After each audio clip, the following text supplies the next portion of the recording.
सुनने वाले सारे भाइयों बहनों और छोटे बड़े सबको मेरी राम राम। आज मैं आपके लिए लेकर आई हूँ दशा माता या होली दस्से की राजा की दो रानियों वाली कहानी।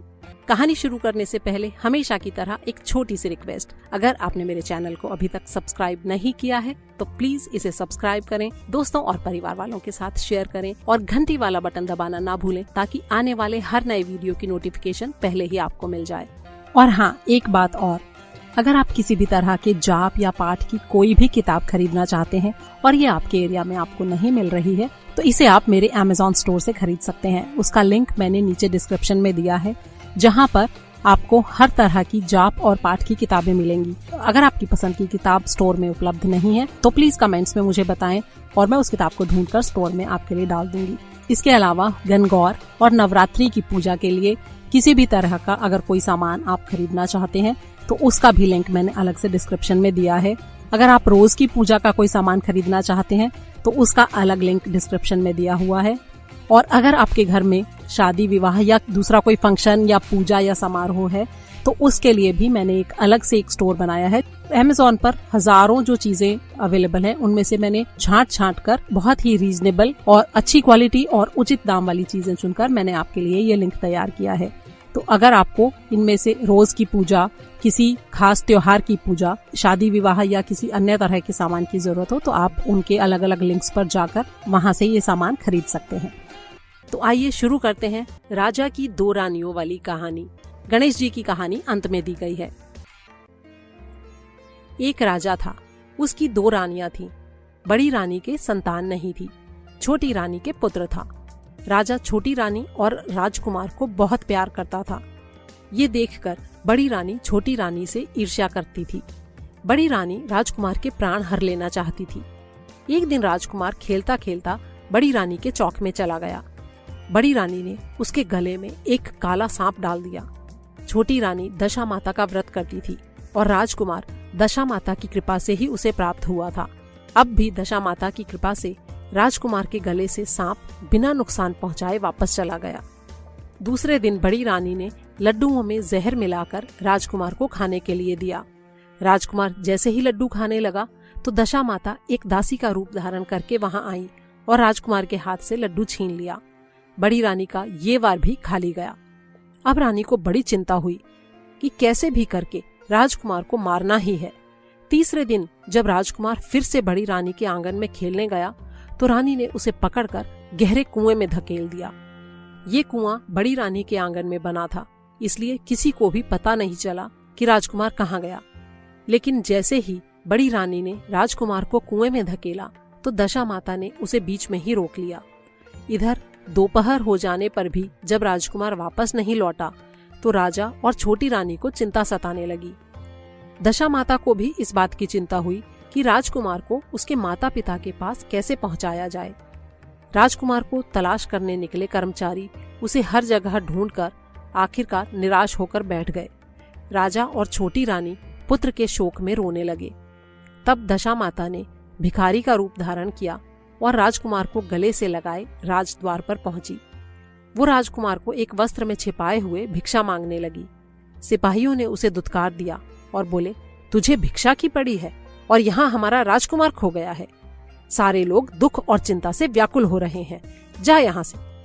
तब दशा माता बोली, भाइयों, पुण्य का प्रभाव बड़ा ही विचित्र होता है। अगर मुझे भिक्षा मिल जाए तो शायद तुम्हारा खोया हुआ राजकुमार भी तुम लोगों को वापस मिल जाए। इतना कहकर वो देहरी पर पैर रखने लगी। सिपाहियों ने उन्हें आगे बढ़ने से रोका। उसी समय दशा माता ने बालक का पैर वस्त्र से बाहर कर दिया।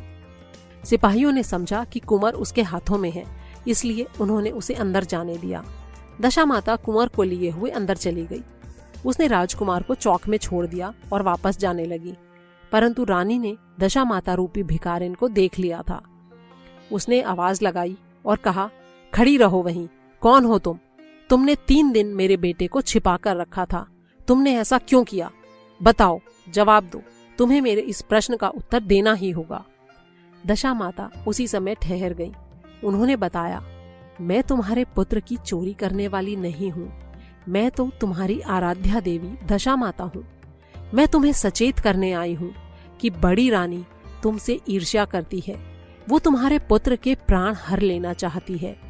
एक बार उसने तुम्हारे पुत्र के गले में काला सांप डाला था, जिसे मैंने भगा दिया।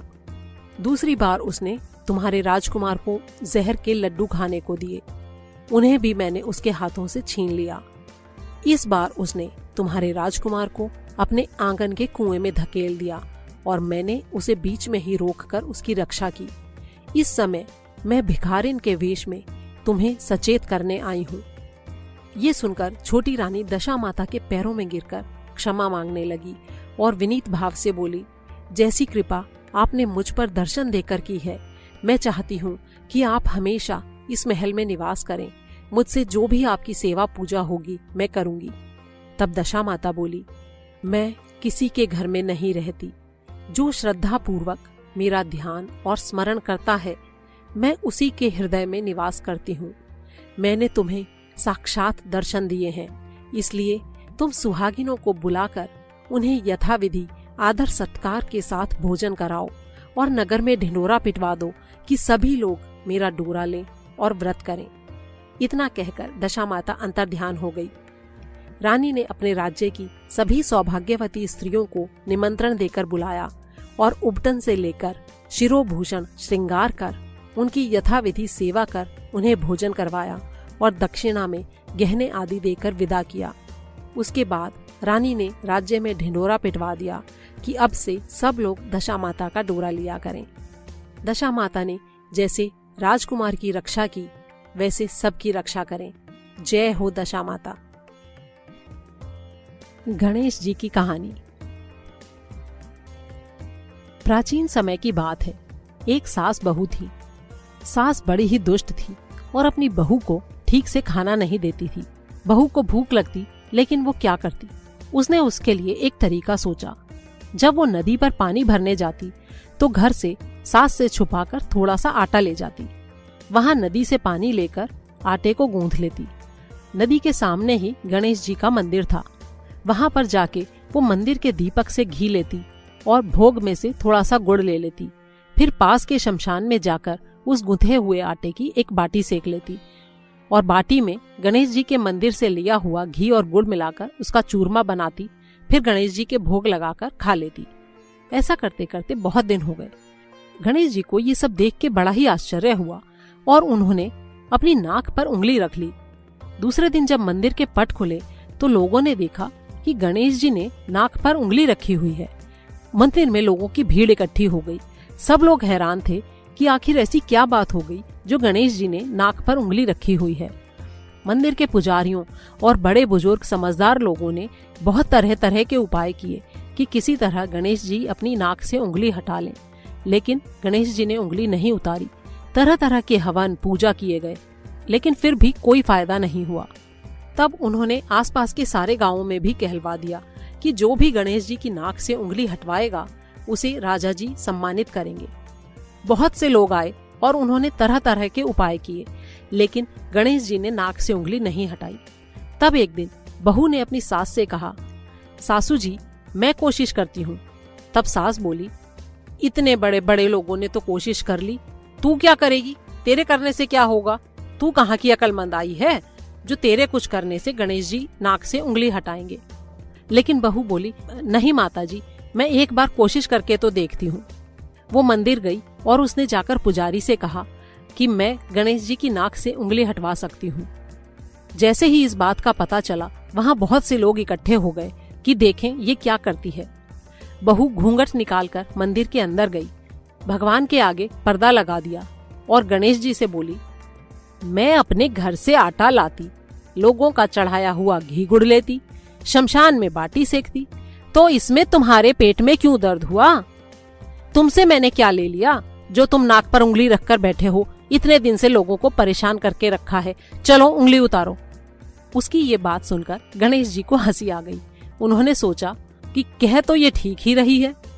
इसने जितनी बार भी चूरमा बनाया सबसे पहले मेरे भोग लगाया, और फिर अगर इसने चोरी भी की तो उसमें इसका कोई दोष नहीं। इस बेचारी को तो खाने को नहीं मिलता था, इसलिए मजबूरी में इसे ऐसा करना पड़ा। मंदिर से सामान ले जाने के बाद भी इसने हमेशा खुद खाने से पहले मेरा भोग जरूर लगाया। ये मेरी पक्की भक्त है। ये सोचकर गणेश जी ने नाक से उंगली हटा ली। बहू पर्दा हटाकर बाहर आई और सारे लोग ये देखकर हैरान रह गए कि वाकई गणेश जी की नाक से उंगली हट गई थी।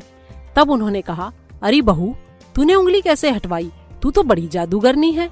तब बहू ने सारी बात गांव वालों को बताई कि मेरी सास मुझे खाना नहीं देती थी, तो मैं घर से आटा लाकर नदी के पानी से आटा गूंथती, फिर बाटी बनाकर शमशान में चिता की आग पर उसे सेकती, गणेश जी के दीपक से घी लेती, प्रसाद से गुड़ चुराकर चूरमा बनाती, फिर गणेश जी के भोग लगाकर खुद खाती। इसीलिए गणेश जी को हैरानी हुई थी और उन्होंने नाक पर उंगली रख ली थी, और अब मेरी प्रार्थना पर उन्होंने नाक से वो उंगली हटा दी है और मुझे वरदान दिया है कि अब इस गांव में सब प्रेम से रहेंगे। उसकी ये बात सुनकर सब लोग बहुत ही खुश हुए और उसकी सास बड़ी शर्मिंदा हुई।